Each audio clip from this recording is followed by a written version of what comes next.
हरे कृष्णा। जय श्री हरि। ओम नमः शिवाय। प्रिय भक्तजनों, आज बृहस्पतिवार के दिन आप बृहस्पति देव की बड़ी ही दुर्लभ कथा सुनेंगे। इस कथा को सुनने से भक्तों की सभी मनोकामनाएं भगवान बृहस्पति देव की कृपा से पूर्ण हो जाती हैं। तो आइए बड़ी ही श्रद्धा और प्रसन्न चित्त मन से इस कथा को सुनते हैं। भारतवर्ष में एक प्रतापी और दानी राजा राज्य करता था। वह नित्य गरीबों और ब्राह्मणों की सहायता करता था। यह बात उसकी रानी को अच्छी नहीं लगती थी। वह न ही गरीबों को दान देती, न ही भगवान का पूजन करती थी और राजा को भी दान देने से मना किया करती थी। एक दिन राजा शिकार खेलने वन को गए हुए थे, तो रानी महल में अकेली थी। उसी समय बृहस्पति देव साधु वेश में राजा के महल में भिक्षा लेने के लिए गए और भिक्षा मांगी, तो रानी ने भिक्षा देने से इनकार कर दिया और कहा, हे साधु महाराज, मैं तो दान पुण्य से तंग आ गई हूँ। मेरा पति सारा धन लुटाते रहते हैं। मेरी इच्छा है कि हमारा धन नष्ट हो जाए, फिर न रहेगा बांस, न बजेगी बांसुरी। साधु ने कहा, देवी तुम तो बड़ी विचित्र हो। धन संतान तो सभी चाहते हैं, पुत्र और लक्ष्मी तो पापी के घर भी होने चाहिए। यदि तुम्हारे पास अधिक धन है तो भूखों को भोजन दो, प्यासों के लिए प्याऊ बनवाओ, मुसाफिरों के लिए धर्मशालाएं खुलवाओ। जो निर्धन अपनी कुंवारी कन्याओं का विवाह नहीं कर सकते, उनका विवाह करा दो। ऐसे और कई काम हैं जिनके करने से तुम्हारा यश लोक और परलोक में फैलेगा। परंतु रानी पर उपदेश का कोई प्रभाव नहीं पड़ा। वह बोली, महाराज आप मुझे कुछ न समझाएं, मैं ऐसा धन नहीं चाहती जो हर जगह बांटती फिरूं। साधु ने उत्तर दिया, यदि तुम्हारी ऐसी इच्छा है तो तथास्तु। तुम ऐसा करना कि बृहस्पतिवार को घर लीपकर पीली मिट्टी से अपना सिर धोकर स्नान करना, भट्टी चढ़ाकर कपड़े धोना। ऐसा करने से आपका सारा धन नष्ट हो जाएगा। इतना कहकर वह साधु महाराज वहाँ से आलोक हो गए और साधु के अनुसार कई बातों को पूरा करते हुए रानी को केवल 3 बृहस्पतिवार ही बीते थे कि उसकी समस्त धन संपत्ति नष्ट हो गई। भोजन के लिए राजा का परिवार तरसने लगा। तब एक दिन राजा ने रानी से बोला कि हे रानी, तुम यहीं रहो, मैं दूसरे देश को जाता हूँ, क्योंकि यहाँ पर सभी लोग मुझे जानते हैं, इसलिए मैं कोई छोटा कार्य नहीं कर सकता। ऐसा कहकर राजा परदेश चला गया। वह जंगल से लकड़ी काट कर लाता और शहर में बेचता था। इस तरह वह अपना जीवन व्यतीत करने लगा। इधर राजा के परदेश जाते ही रानी और दासी दुखी रहने लगी। एक बार जब रानी और दासी को 7 दिन तक बिना भोजन के रहना पड़ा, तो रानी ने अपनी दासी से कहा, हे दासी, पास ही के नगर में मेरी बहन रहती है, वह बड़ी धनवान है, तू उसके पास जा और कुछ लेकर आ, ताकि थोड़ा बहुत गुजार बसर हो सके। रानी दासी की बहन के पास गई। उस दिन गुरुवार था और रानी की बहन उस समय बृहस्पतिवार व्रत की कथा सुन रही थी। दासी ने रानी की बहन को अपनी रानी का संदेश दिया, लेकिन रानी की बड़ी बहन ने कोई उत्तर नहीं दिया। जब दासी को रानी की बहन से कोई उत्तर नहीं मिला, तो वह बहुत दुखी हुई और उसे क्रोध भी आया।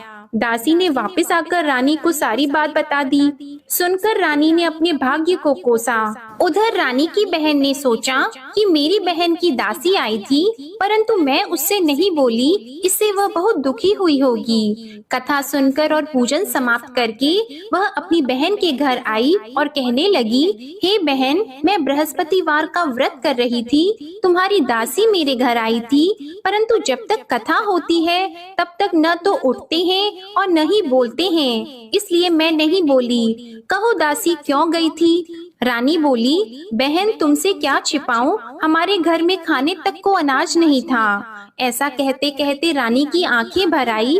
उसने दासी समेत पिछले 7 दिनों से भूखे रहने तक की बात अपनी बहन को विस्तार पूर्वक सुना दी। रानी की बहन बोली, देखो बहन, भगवान बृहस्पति सबकी मनोकामना को पूर्ण करते हैं। देखो शायद तुम्हारे घर में अनाज रखा हो। पहले तो रानी को विश्वास नहीं हुआ, पर बहन के आग्रह करने पर उसने अपनी दासी को अंदर भेजा तो उसे सचमुच अनाज से भरा एक घड़ा मिल गया। यह देखकर दासी को बड़ी हैरानी हुई। दासी रानी से कहने लगी, हे रानी, जब हमको भोजन नहीं मिलता तो हम व्रत ही तो करते हैं, इसलिए क्यों न इनसे व्रत और कथा की विधि पूछ ली जाए ताकि हम भी व्रत कर सकें। तब रानी ने अपनी बहन से बृहस्पतिवार व्रत के बारे में पूछा। उसकी बहन ने बताया, बृहस्पतिवार के व्रत में चने की दाल और मुनक्का से विष्णु भगवान का केले की जड़ में पूजन करें तथा दीपक जलाएं, व्रत कथा सुने और पीला भोजन ही करें। इससे बृहस्पति देव प्रसन्न होते हैं। और व्रत और पूजन विधि बताकर रानी की बहन अपने घर को लौट गई। 7 दिन के बाद जब गुरुवार आया तो रानी और दासी ने व्रत रखा। घुड़साल में जाकर चना और गुड़ लेकर आई, फिर उससे केले की जड़ तथा विष्णु भगवान का पूजन किया। अब पीला भोजन कहाँ से आए, इस बात को लेकर दोनों बहुत दुखी थी। क्योंकि उन्होंने व्रत रखा था, इसलिए बृहस्पति देव उनसे प्रसन्न थे। इसलिए वे एक साधारण व्यक्ति का रूप धारण करके 2 थालों में सुंदर पीला भोजन दासी को दे गए। भोजन पाकर दासी बहुत प्रसन्न हुई और फिर रानी के साथ मिलकर भोजन ग्रहण किया। उसके बाद वे सभी गुरुवार को व्रत और पूजन करने लगी। बृहस्पति भगवान की कृपा से उनके पास फिर से धन संपत्ति आ गई, परंतु रानी फिर से पहले की तरह आलस्य करने लगी। तब दासी बोली, देखो रानी, तुम पहले भी इस प्रकार आलस्य करती थी, तुम्हें धन रखने में कष्ट होता था, इस कारण सभी धन नष्ट हो गया, और अब जब भगवान बृहस्पति की कृपा से धन मिला है तो तुम्हें फिर से आलस्य होता है। रानी को समझाते हुए दासी कहती है कि बड़ी मुसीबतों के बाद हमने यह धन पाया है, इसलिए हमें दान पुण्य करना चाहिए, भूखे मनुष्यों को भोजन कराना चाहिए और धन को शुभ कार्यों में खर्च करना चाहिए, जिससे तुम्हारे कुल का यश बढ़ेगा, स्वर्ग की प्राप्ति होगी और पितृ प्रसन्न होंगे। दासी की बात मानकर रानी अपना धन शुभ कार्यों में खर्च करने लगी, जिससे पूरे नगर में उसका यश फैलने लगा। उधर एक दिन राजा दुखी होकर जंगल में एक पेड़ के नीचे आसन जमाकर बैठ गया। वह अपनी दशा को याद करके व्याकुल होने लगा। बृहस्पतिवार का दिन था। एकाएक उसने देखा कि निर्जन वन में एक साधु प्रकट हुए। वह साधु वेश में स्वयं बृहस्पति देवता थे। लकड़हारे के सामने आकर बोले, हे लकड़हारे, इस सुनसान जंगल में तू इतना चिंता मग्न क्यों बैठा है? लकड़हारे ने दोनों हाथ जोड़कर प्रणाम किया और उत्तर दिया, महात्मा जी, आप सब कुछ जानते हैं, मैं क्या कहूँ। यह कहकर रोने लगा और साधु को अपनी आत्म कथा सुनाई। महात्मा जी ने कहा, तुम्हारी स्त्री ने बृहस्पतिवार के दिन बृहस्पति भगवान का निरादर किया है, जिसके कारण रुष्ट होकर उन्होंने तुम्हारी यह दशा कर दी। अब तुम चिंता को दूर करके मेरे कहने पर चलो तो तुम्हारे सब कष्ट दूर हो जाएंगे और भगवान पहले से भी अधिक संपत्ति देंगे। तुम बृहस्पति के दिन कथा किया करो, 2 पैसे के चने मुनक्का लाकर उसका प्रसाद बनाओ और शुद्ध जल से लोटे में शक्कर मिलाकर अमृत तैयार करो। कथा के पश्चात अपने सारे परिवार और सुनने वाले प्रेमियों में अमृत व प्रसाद को बांटकर खुद भी ग्रहण करो। ऐसा करने से भगवान तुम्हारी सब मनोकामनाएं पूरी करेंगे। साधु के ऐसे वचन सुनकर लकड़हारा बोला, हे प्रभु, मुझे लकड़ी बेचकर इतना पैसा नहीं मिलता जिससे भोजन के उपरांत कुछ बचा सकूं। मैंने रात्रि में अपनी स्त्री को व्याकुल देखा है, मेरे पास कुछ भी नहीं जिससे मैं उसकी खबर मंगा सकूं। साधु ने कहा, हे लकड़हारी, तुम किसी बात की चिंता मत करो। बृहस्पतिवार के दिन तुम रोजाना की तरह लकड़ियां लेकर शहर को जाओ। तुमको रोज से दुगना धन प्राप्त होगा, जिससे तुम भली भांति भोजन कर लोगे और बृहस्पति देव की पूजा का सामान भी आ जाएगा। इतना कहकर साधु अंतर ध्यान हो गए। धीरे धीरे समय व्यतीत होने पर फिर वही बृहस्पतिवार का दिन आया। लकड़हारा जंगल से लकड़ी काटकर किसी शहर में बेचने गया। उसे उस दिन और दिन से अधिक पैसा मिला। राजा ने चना गुड़ आदि लाकर गुरुवार का व्रत किया। उस दिन से उसके सभी क्लेश दूर हो गए, परंतु जब दोबारा गुरुवार का दिन आया तो बृहस्पतिवार का व्रत करना भूल गया। इस कारण बृहस्पति भगवान नाराज हो गए। उस दिन उस नगर के राजा ने विशाल यज्ञ का आयोजन किया था तथा शहर में ये घोषणा करा दी कि कोई भी मनुष्य अपने घर में भोजन न बनवाए, न आग जलाए। समस्त जनता मेरे यहाँ भोजन करने आए। इस आज्ञा को जो न मानेगा उसे फांसी की सजा दी जाएगी। इस तरह की घोषणा संपूर्ण नगर में करवा दी गई। राजा की आज्ञा के अनुसार शहर के सभी लोग भोजन करने गए, लेकिन लकड़हारा कुछ देर से पहुंचा, इसलिए राजा उसको अपने साथ घर लेके गए और ले जाकर भोजन करा रहे थे तो रानी की दृष्टि उस खूंटी पर पड़ी जिस पर उसका हार लटका हुआ था। वह वहाँ पर दिखाई नहीं दिया। रानी ने निश्चय किया कि मेरा हार इस मनुष्य ने चुरा लिया है। उसी समय सिपाहियों को बुलाकर उसको कारागार में डलवा दिया। जब लकड़हारा कारागार में पड़ गया और बहुत दुखी होकर विचार करने लगा कि न जाने कौन से पूर्व जन्म के कर्म से मुझे यह दुख प्राप्त हुआ है, और उसी साधु को याद करने लगा जो कि जंगल में मिला था।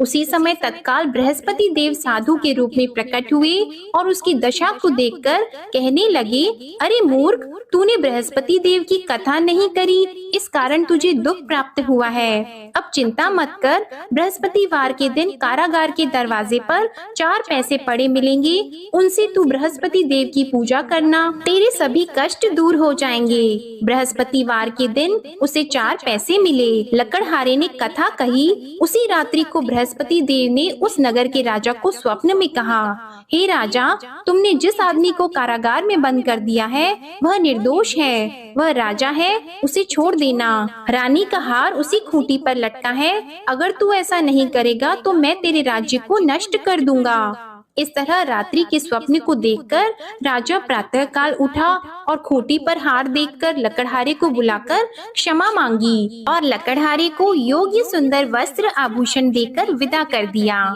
बृहस्पति देव की आज्ञा के अनुसार लकड़हारा अपने नगर को चल दिया। राजा जब अपने नगर के निकट पहुंचा तो उसे बड़ा आश्चर्य हुआ।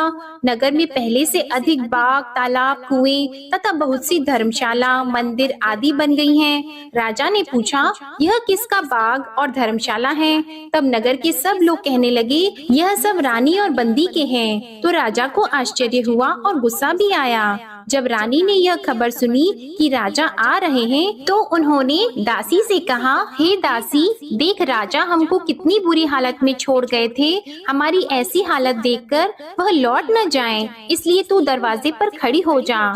आज्ञा के अनुसार दासी दरवाजे पर खड़ी हो गई। राजा आए तो उन्हें अपने साथ लेकर आई। तब राजा ने क्रोध करके अपनी रानी से पूछा कि यह धन तुम्हें कैसे प्राप्त हुआ है? तब उन्होंने कहा, हमें यह सब धन बृहस्पति देव के इस व्रत के प्रभाव से प्राप्त हुआ है। राजा ने निश्चय किया कि 7 रोज बाद तो सभी बृहस्पति देव का पूजन करते हैं, परंतु मैं प्रतिदिन दिन में 3 बार कहानी और रोज व्रत किया करूंगा।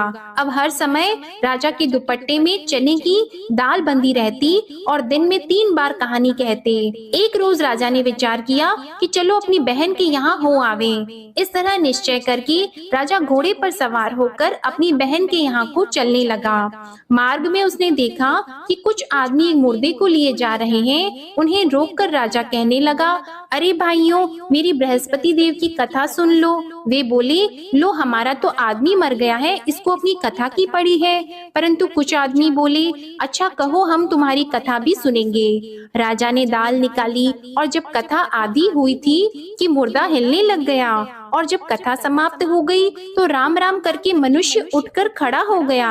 आगे मार्ग में उसे एक किसान खेत में हल चलाता मिला तो राजा ने उसे देखकर बोला, अरे भैया, तुम मेरी बृहस्पतिवार की कथा सुन लो।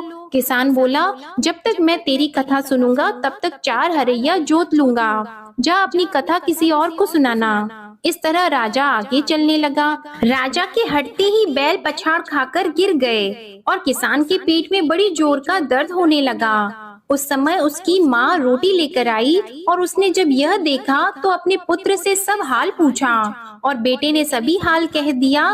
तो बुढ़िया दौड़ी दौड़ी उस घुड़सवार के पास गई और उससे बोली कि मैं तेरी कथा सुनूंगी, तू अपनी कथा मेरे खेत पर चलकर ही कहना। राजा ने बुढ़िया के खेत पर जाकर कथा कही, जिसके सुनते ही वह बैल उठकर खड़े हुए तथा किसान के पेट का दर्द भी बंद हो गया। राजा अपनी बहन के घर पहुंचा। बहन ने भाई की खूब मेहमानी की। दूसरे रोज प्रातः काल राजा जगा तो वह देखने लगा कि सब लोग भोजन कर रहे हैं। राजा ने अपनी बहन से कहा, ऐसा कोई मनुष्य है जिसने भोजन नहीं किया हो? मेरे बृहस्पतिवार की कथा सुन ले। बहन बोली, हे भैया, यह देश ऐसा है कि पहले यहाँ लोग भोजन करते हैं, बाद में अन्य काम करते हैं। अगर कोई पड़ोस में हो तो देख आऊं। वह ऐसा कहकर देखने चली गई, परंतु उसे कोई ऐसा व्यक्ति नहीं मिला जिसने भोजन न किया हो। अतः वह एक कुम्हार के घर गई, जिसका लड़का बीमार था। उसे मालूम हुआ कि उनके यहाँ 3 रोज से किसी ने भोजन नहीं किया है। रानी ने अपने भाई की कथा सुनने के लिए कुम्हार से कहा। वह तैयार हो गया। राजा ने जाकर बृहस्पतिवार की कथा कही, जिसको सुनकर उसका लड़का ठीक हो गया। अब तो राजा की प्रशंसा होने लगी। एक रोज राजा ने अपनी बहन से कहा कि हे बहन, हम अपने घर को जाएंगे, तुम भी तैयार हो जाओ। राजा की बहन ने अपनी सास से कहा, तो सास ने कहा, हाँ चली जा, परंतु अपने लड़कों को मत ले जाना, क्योंकि तेरे भाई की कोई औलाद नहीं है। बहन ने अपने भैया से कहा, हे भैया, मैं तो चलूंगी पर कोई बालक नहीं चलेगा। तो राजा बोला, जब कोई बालक नहीं चलेगा तब तुम ही क्या करोगी? बड़े दुखी मन से राजा अपने नगर को लौट आया। राजा ने अपनी रानी से कहा, हम निर्वंशी हैं, हमारा मुंह देखने का धर्म नहीं है और कुछ भोजन आदि नहीं किया है। रानी बोली, हे प्रभु, बृहस्पति देव ने हमें सब कुछ दिया है, वह हमें औलाद अवश्य देंगे। उसी रात को बृहस्पति देव ने राजा से स्वप्न में कहा, हे राजा उठो, सभी सोच त्याग दो, तेरी रानी गर्भ से है। राजा को यह बात सुनकर बड़ी खुशी हुई। 9वें महीने में उसके गर्भ से एक सुंदर पुत्र पैदा हुआ। तब राजा बोला, हे रानी, स्त्री बिना भोजन के रह सकती है, पर बिना कहे नहीं रह सकती। जब मेरी बहन आएगी तुम उससे कुछ मत कहना। रानी ने सुनकर हाँ कर दिया। जब राजा की बहन ने यह शुभ समाचार सुना तो वह बहुत खुश हुई और बधाई लेकर अपने भाई के यहाँ आई। तभी रानी ने कहा, घोड़ा चढ़कर तो नहीं आई है, गधा चढ़कर आई है। राजा की बहन बोली, भाभी, मैं इस प्रकार न कहती तो तुम्हें औलाद कैसे मिलती? बृहस्पति देव ऐसे ही हैं, जैसी जिसके मन में कामनाएं हैं सभी को पूर्ण करते हैं। जो सद्भावना पूर्वक बृहस्पतिवार का व्रत करता है एवं कथा पढ़ता है अथवा सुनता है, दूसरों को सुनाता है, बृहस्पति देव उनकी सभी मनोकामनाएं पूर्ण करते हैं। प्रेम से बोलिए बृहस्पति देव की जय। अब सुनिए विष्णु चालीसा का पाठ। विष्णु सुनिए विनय सेवक की चित लाए, कीरत कुछ वर्णन करो दीजिए ज्ञान बताए। नमो विष्णु भगवान खरारी, कष्ट नशावन अखिल बिहारी। प्रबल जगत में शक्ति तुम्हारी, त्रिभुवन फैल रही उजियारी। सुंदर रूप मनोहर सूरत, सरल स्वभाव मोहनी मूरत। तन पर पीतांबर अति सोहत, बैजंती माला मन मोहत। शंख चक्र कर गदा विराजे, देखत दैत्य असुर दल भाजे। सत्य धर्म मद लोभन गाजे, काम क्रोध मद लोभन छाजे। संत भक्त सज्जन मन रंजन, दनुज असुर दुष्टन दल गंजन। सुख उपजाए कष्ट सब भंजन, दोष मिटाय करत जन सज्जन। पाप काट भव सिंधु उतारण, कष्ट नाश कर भक्त उबारण। करत अनेक रूप प्रभु धारण, केवल आप भक्ति के कारण। धरणी धेनु बन तुम ही पुकारा, तब तुम रूप राम का धारा। भार उतार असुर दल मारा, रावण आदित्य को संहारा। आप वराह रूप बनाया, हिरण्याक्ष को मार गिराया। धर्मस्य तन सिंधु बनाया, 14 रत्नन को निकलाया। अमिलख असुरन द्वंद मचाया, रूप मोहिनी आप दिखाया। देवों को अमृत पान कराया, असुरन को छवि से बहलाया। कूर्म रूप धर सिंधु मझाया, मंदराचल गिरि तुरत उठाया। शंकर का तुम फंद छुड़ाया, भस्मासुर को रूप दिखाया। वेदन को जब असुर डुबाया, कर प्रबंध उन्हें ढूंढवाया। मोहित बन कर खल ही नचाया, उस ही कर से भस्म कराया। असुर जलंधर अति बलदाई, शंकर से उनकी न लड़ाई। हार पार शिव सकल बनाई, कीन सती से छल खल जाई। सुमिरन कीन तुम्हें शिव रानी, बतलाई सब विपत कहानी। तब तुम बने मुनीश्वर ज्ञानी, वृंदा की सब सुरति भुलानी। देख तीन धनुज शैतानी, वृंदा आए तुम्हें लपटानी। हो स्पर्श धर्म क्षति मानी, हना असुर उर शिव शैतानी। तुमने ध्रुव प्रहलाद उबारे, हिरणाकुश आदिक खल मारे। गणिका और अजामिल तारे, बहुत भक्त भव सिंधु उतारे। हरहु सकल संताप हमारे, कृपा करहु हरि सिरजनहारे। देखहु मैं निज दर्श तुम्हारे, दीप बंधु भक्तन हितकारे। चाहता आपका सेवक दर्शन, करहु दया अपनी मधुसूदन। जानो नहीं योग्य जब पूजन, होय यज्ञ स्तुति अनुमोदन। शील दया संतोष सुलक्षण, विदित नहीं व्रत बोध विलक्षण। करहु आपका किस विधि पूजन, कुमति विलोक होत दुख भीषण। करहु प्रणाम कौन विधि सुमिरन, कौन भांति मैं करहु समर्पण। सुर मुनि करत सदा सेवकाई, हर्षित रहत परम गति पाई।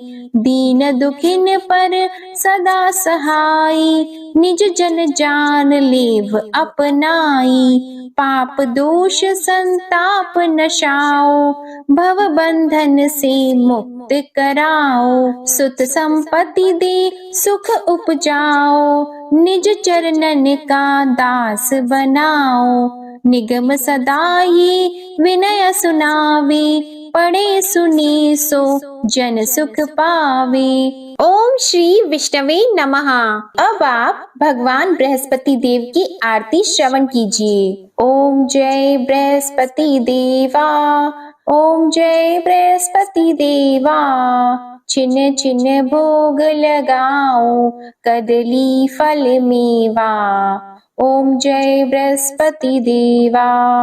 तुम पूर्ण परमात्मा, तुम अंतर्यामी। जगत पिता जगदीश्वर, तुम सबके स्वामी। ओम जय बृहस्पति देवा। चरणामृत निज निर्मल, सब पातक हरता। सकल मनोरथ दायक, कृपा करो भरता। ओम जय बृहस्पति देवा। तन मन धन अर्पण कर, जो जन शरण पड़े। प्रभु प्रकट तब होकर, आकर द्वार खड़े। ओम जय बृहस्पति देवा। दीन दयाल दयानिधि, भक्तन हितकारी। पाप दोष सब हरता, भव बंधन हारी। ओम जय बृहस्पति देवा।